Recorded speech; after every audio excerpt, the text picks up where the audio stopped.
Hello, welcome to another episode of Living in Contemplation. I am your host, Lene, and today's episode will be about my contemplation with suicide.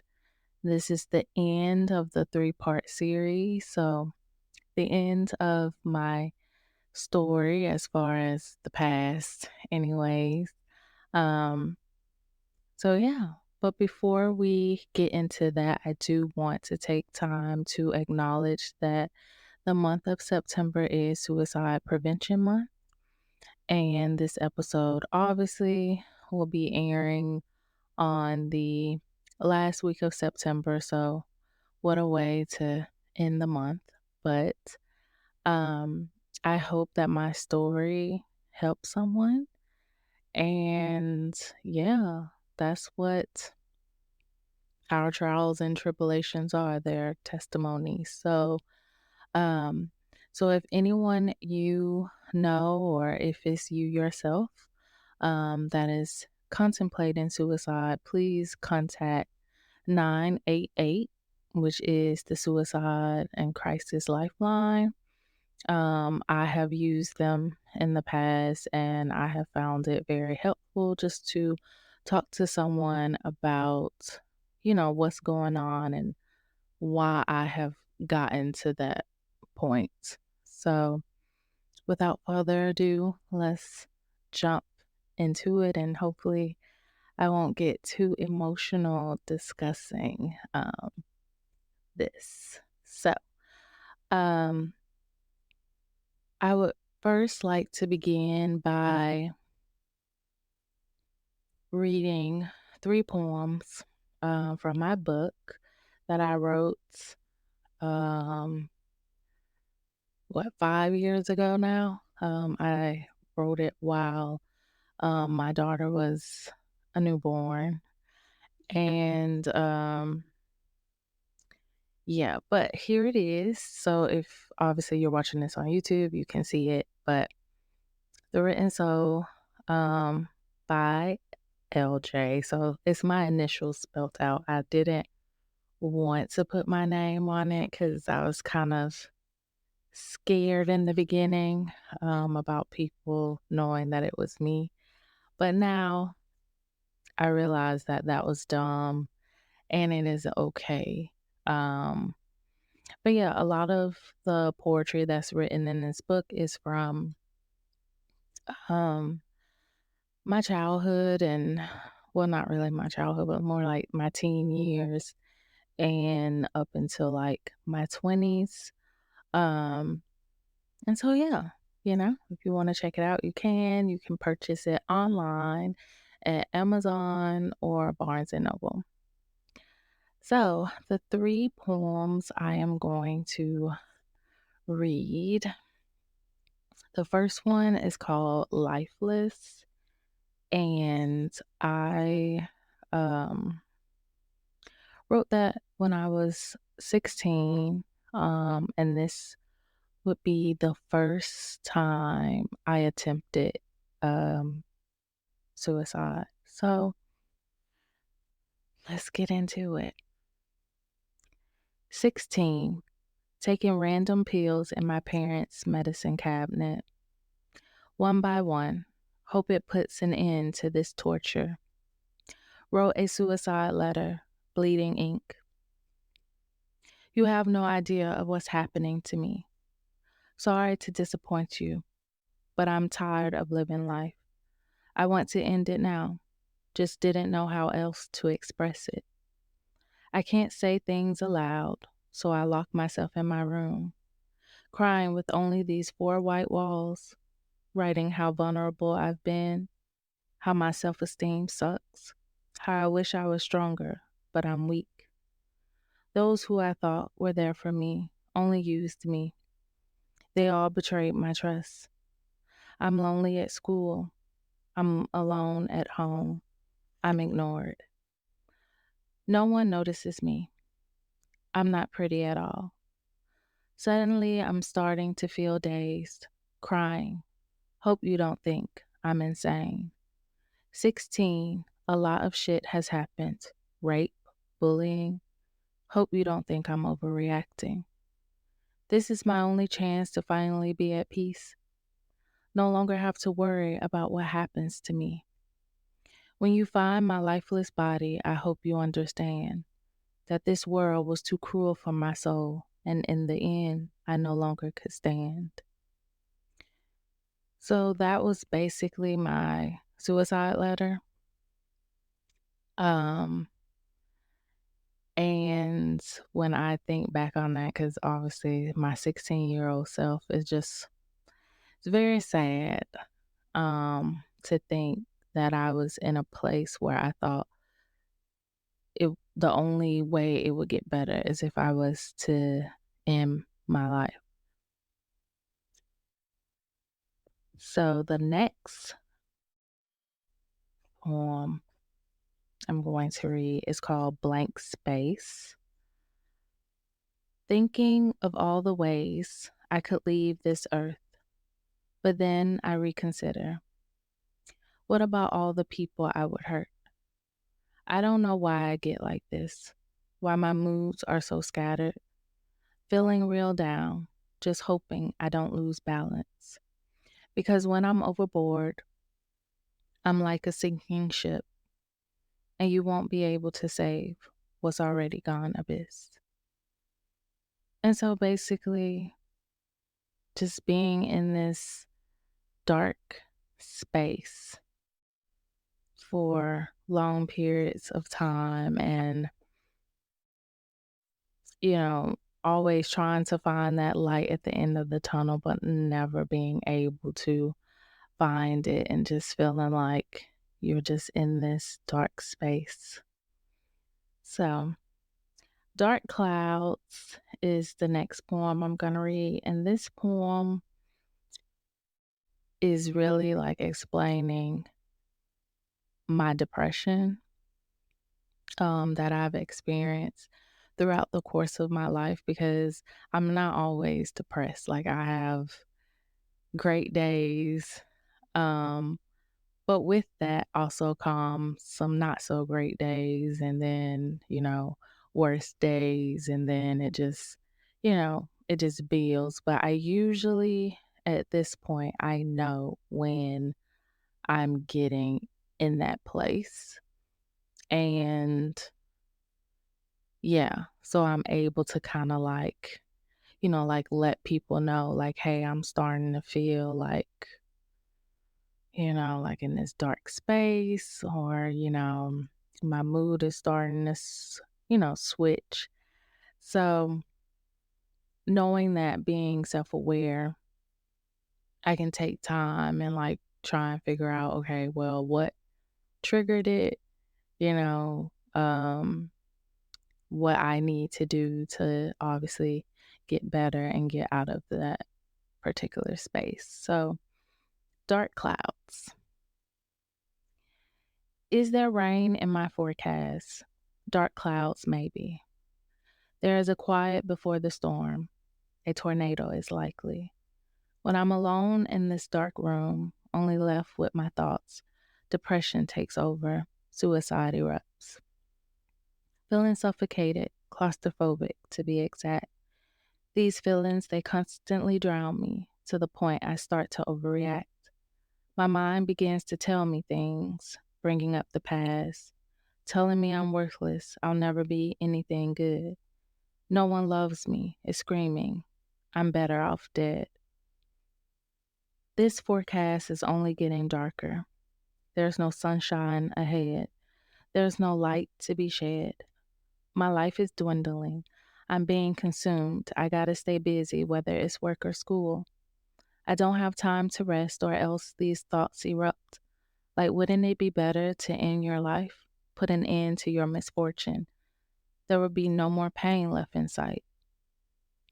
But then my conscience takes over, saying that's not right. Think of those you love and how disappointed that'd be. What about your faith in God, who you rely on so heavily? And yet my dark clouds remain in midst of my faith, constantly fighting with my thoughts, trying to stay alive. Never thought I'd see 21. Guess you can say I'm doing just fine.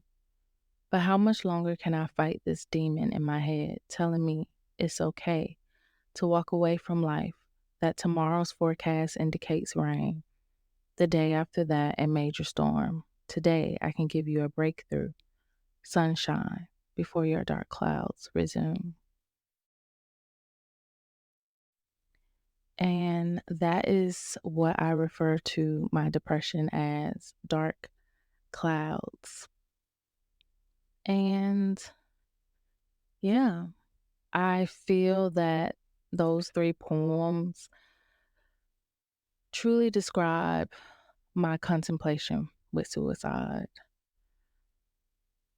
And knowing that, like I said, the first one being written when I was 16, and that basically being my suicide letter. And then, just into me becoming a woman, like going to college and obviously further into adulthood. So, yeah, it's just like telling a story basically. But hopefully you enjoyed that. And now let's get into the difficult talk. So, what can I say? I started experiencing suicidal ideation when I was about 12 years old. I couldn't, well, I do know what started it. Um, so, the amazing thing about the brain is the brain can bury things so deep to protect you. And for 12 years, whatever, my brain had been protecting me from a trauma that I experienced. And that trauma, like I had no clue. I didn't know. I continued living my life as though nothing ever happened. But when I was 12, I smelled a scent. I can't describe it. It was just a scent, and my nose remembered that scent. And then my brain was flooded with memories from being raped. And that led me down this dark path of just why would someone do that to me? And it made me just not want to live life. And then I kept it in, I kept it to myself. I didn't, tell my mom about it. Like I don't know why I didn't.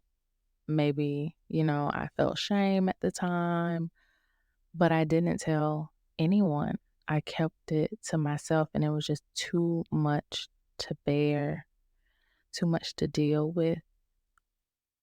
And so that's when the suicidal thoughts started. And they would continue and continue, and they would only get worse and worse until I'm 16 taking random pills um, to end my life. And clearly it didn't work. I'm still here. Um, but yeah.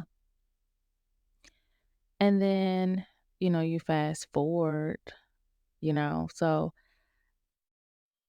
I never, so if you were paying attention to Dark Clouds, I said that I never thought I would see it to 21.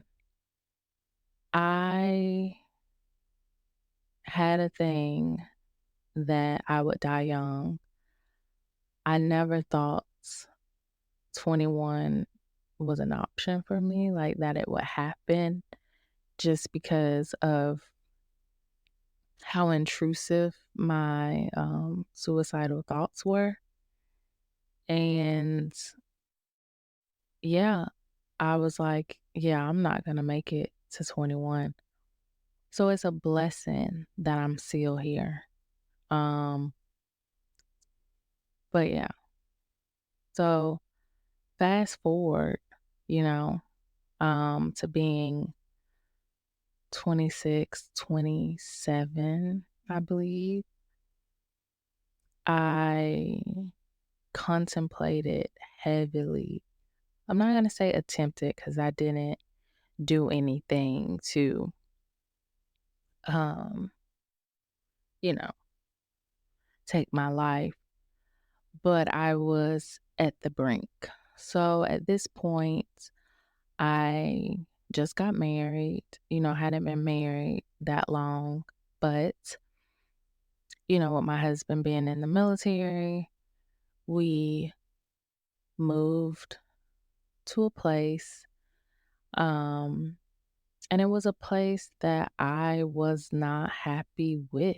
Like, I did not like the area. I felt discriminated against. It was just a very difficult time. And I also had a very hard time finding a job. And I didn't know who I was outside of work. Like, work was my identity, so to speak. So, yeah, I didn't know who I was. And I went into a depression. And to make matters worse is shortly after moving to this place, my husband was deployed. So now, not only am I just sitting in the house all day and on Indeed looking for jobs nonstop, like just applying for like everything under the sun. I am, like I'm alone and I am left with these, you know, haunting thoughts. And my husband knew that I was struggling, but I don't think he knew how serious it was. And I mean, it was serious. And luckily, my mom, thank God for my mom. She's always been like a stay-at-home mom for like for most of our life. And she was able to come and spend like a month or two with me. And so that made me feel like a lot better because she came for the summer. And so I was pretty much good, right? I was doing well. But there was a time when I was just completely by myself. My mom wasn't there, my brother wasn't there, and I just couldn't deal. I was so tired of, you know, going to interviews and people, you know, telling me one thing, but then me not getting a job. And it just really struck a nerve, because I didn't understand like why I was struggling so much. And I prayed and I prayed and just nothing just happened. It was just silence. And at that moment, I was looking at my husband's gun. and I was just staring at it, and I was like, "I'm gonna pull the trigger." I didn't. Um, while I was, like, in that state, it's like all of these other thoughts started to rush in, like, how long will it take for someone to notify your husband? Um, how long will it take for someone to identify your body, like, find you? Like, how would your younger brother feel? Because I have a brother who is 17 years younger than me. And so at this point in time, that means he would have been what, in elementary school. So, um, I started just thinking about that. But what really got me was like I was even thinking about how long it would take for someone to find my body. And then obviously my husband having to find out what I did. And I don't know, it just really broke me. So then I decided to reach out to the suicide hotline. It wasn't 988 then, so this is before 988. And I did the chat um, because a lot of times you can call, um, you can text, or you can chat. And so I just always do it on my computer. It's easy. I'm always on it. So I chatted and let them know what was going through my head, and someone was able to like talk me down, and so yeah. But that was the second time it became like a close call, but it wasn't an attempt. And the last time, which before I even tell this story, I want people to remember that this is a positive place. So only positive comments are welcomed, no negativity. Um, I'm sure people will judge me, and that's okay. Is that is perfectly fine, but keep it to yourself.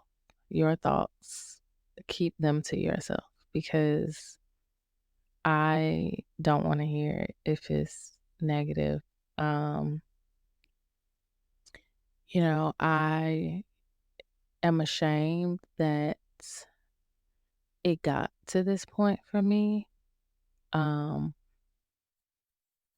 but this is real life. And I'm telling my story because it may be someone in this in a similar situation, and they may need to hear this. So, my last attempt was while I was pregnant with um, my youngest, and she is 17 months. So I don't even remember how far along I was, but I had a lot going on. My last pregnancy was not the easiest pregnancy. After finding out I was pregnant, well, not that long after finding out I was pregnant, my cousin was murdered, and that really did a number on me. But I kept telling myself, you have to be strong because you're growing life within you. And so I, you know, mourned, and I moved on, right?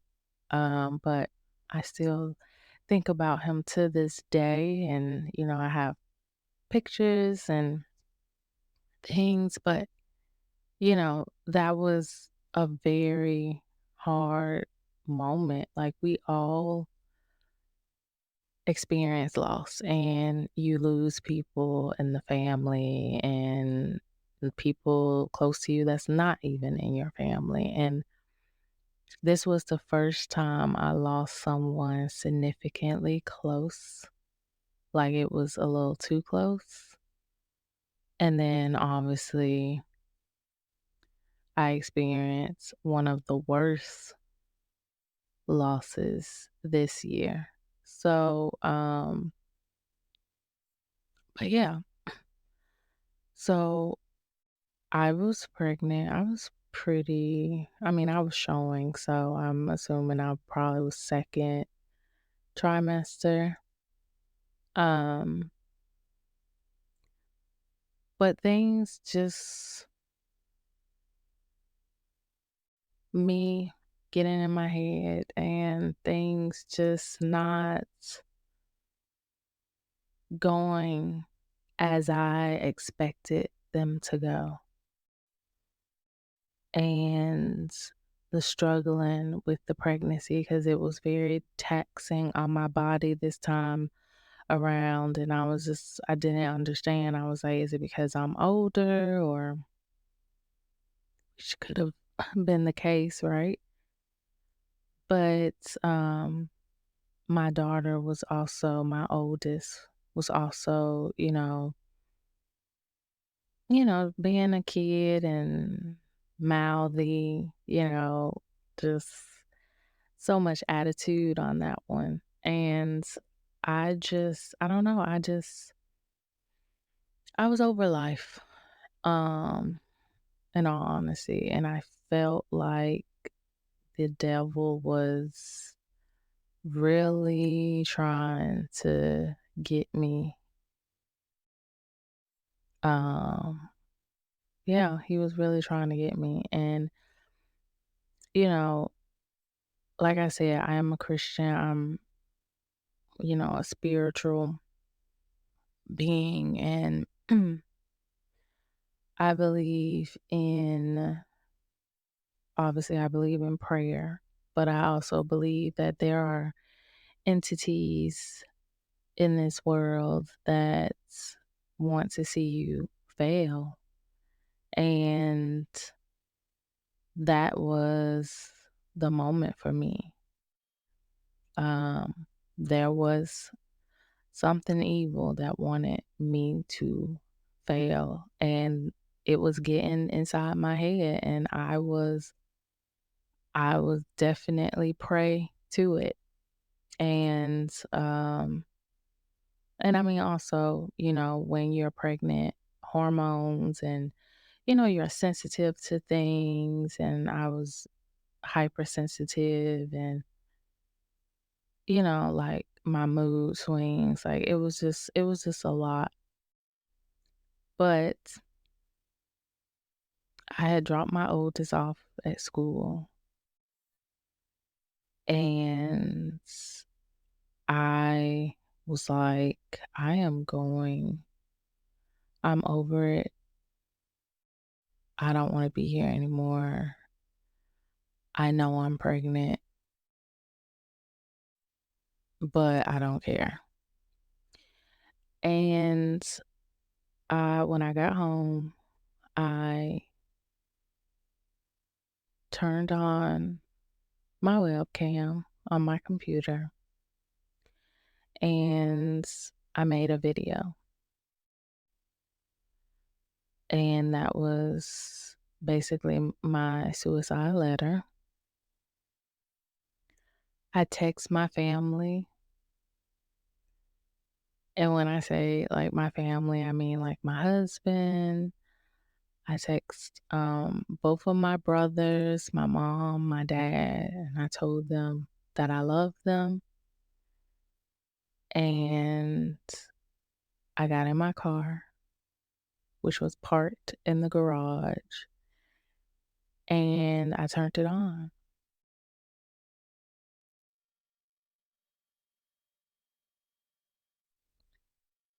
And I felt something was there with me in that moment. And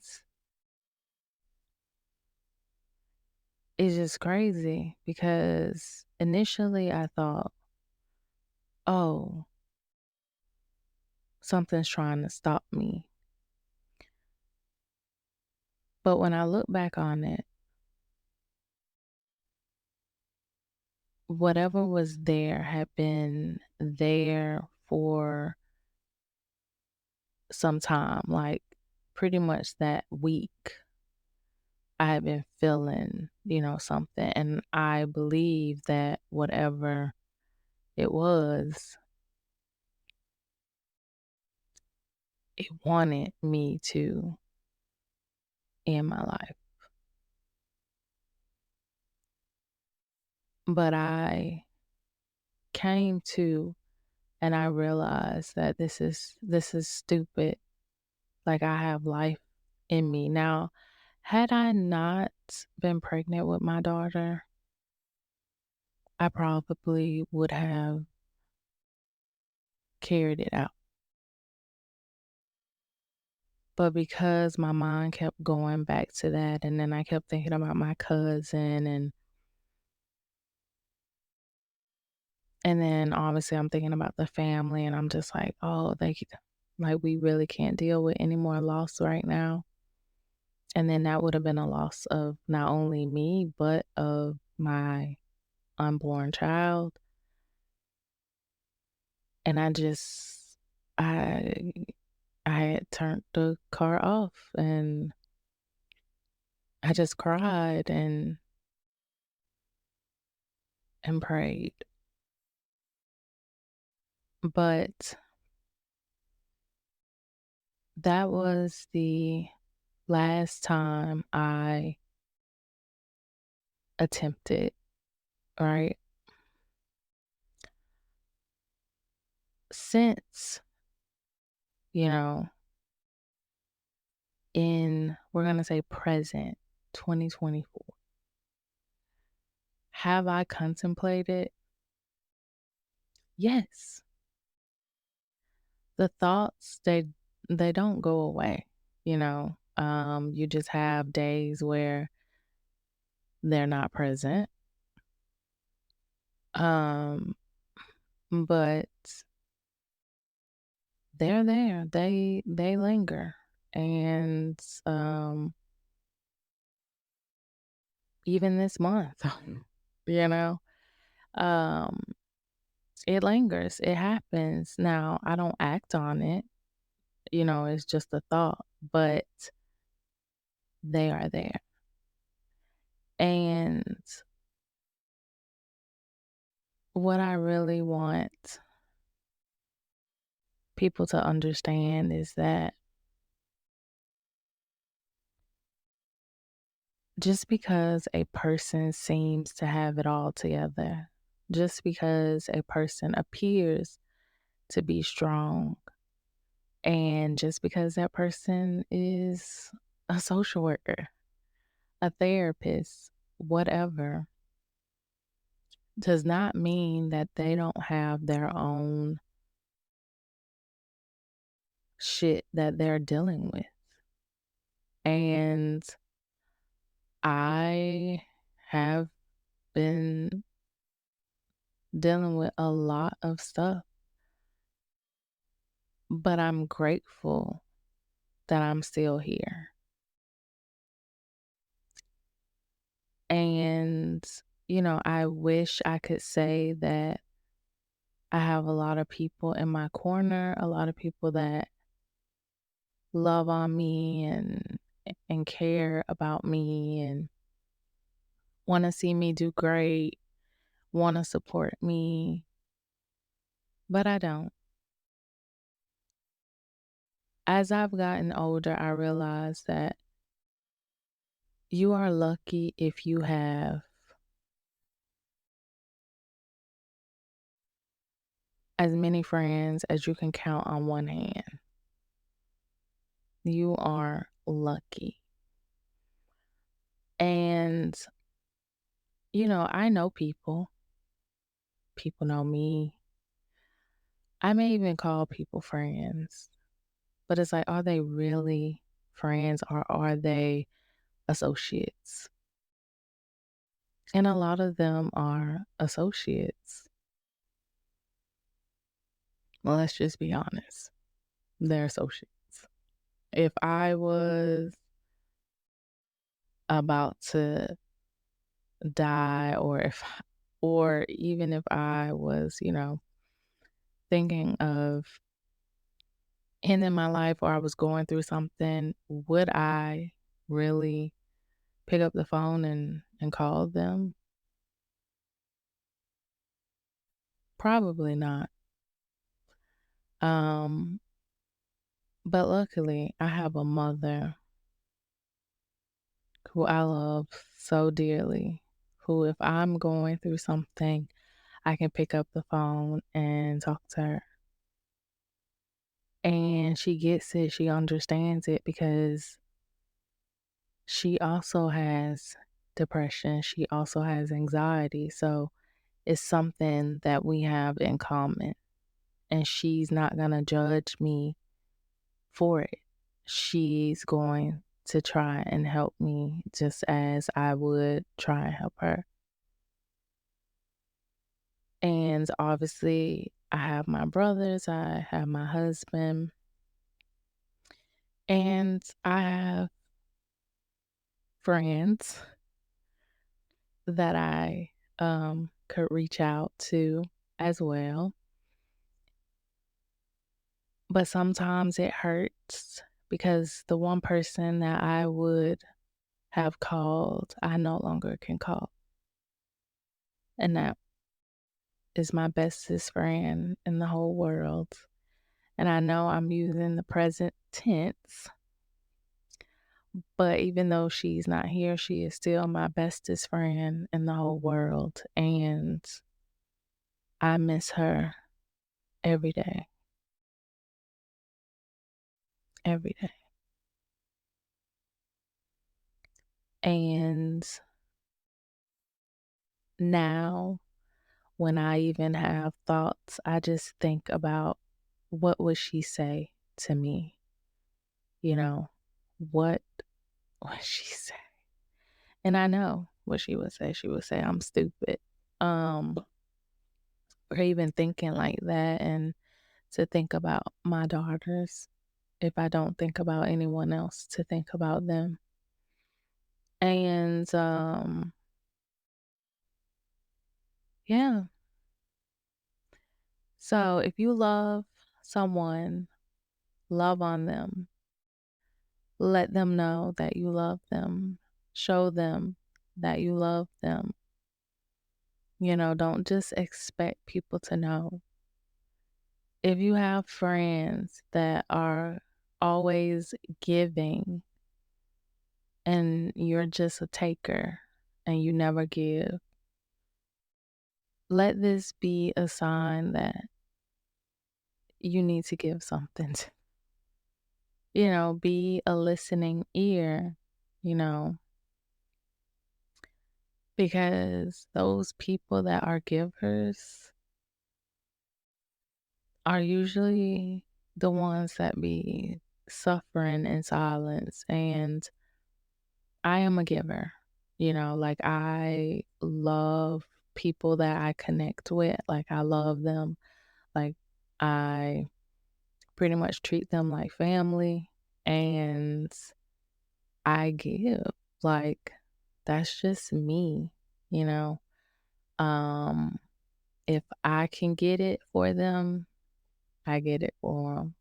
If I can be there for you, I will be there for you. That's just how I am. And do I always get that in return? No.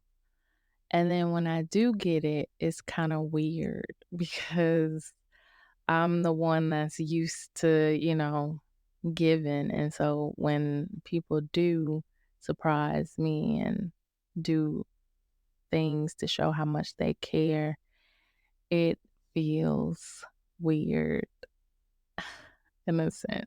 But nonetheless, I am grateful for the people that I have. So if you are listening to this episode, thank you.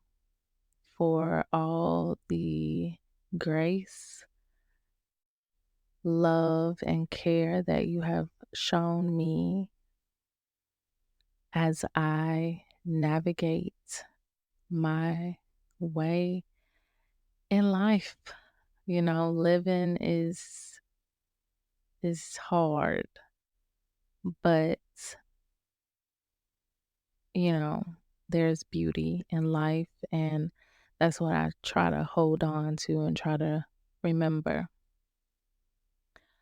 But I think that is enough for this episode. I didn't want it to be too dark. I just kind of wanted to, share with you all my story and also share, you know, some poetry, like really kind of get a little deep with you. But that's it. Like I said, this is the end of the three-part series. So what I am thinking, because obviously this is still a new podcast and we um are, when you're just starting out, you gotta build your listeners and your fan base and all of that. So like I don't have stories to share from others. I'm hoping I will soon. Also working on getting some guests on the show, so that should be um great. I hope that you enjoyed this episode and I hope to see you in the next one. Peace and blessings, and until next time, Janae.